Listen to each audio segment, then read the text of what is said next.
কাবা ঘরের একজন কালো ইমাম আছে, নাম ইমাম আল কালবানি।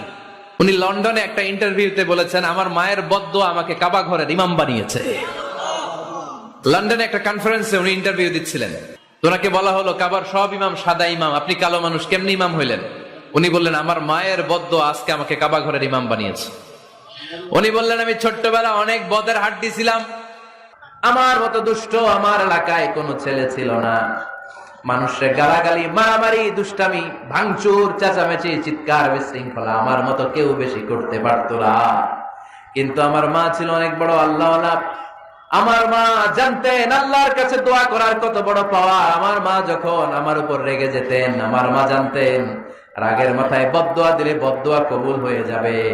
এজন্য যখনই আমি বেশি দুষ্টামি শুরু করে দিতাম, আমার মা রেগে আমারে বদদোয়া দিয়ে বলতেন, আল্লাহ তোরে হেদায়েত দেখ, আল্লাহ তোরে কাবা ঘরের ইমাম বানায়া দে।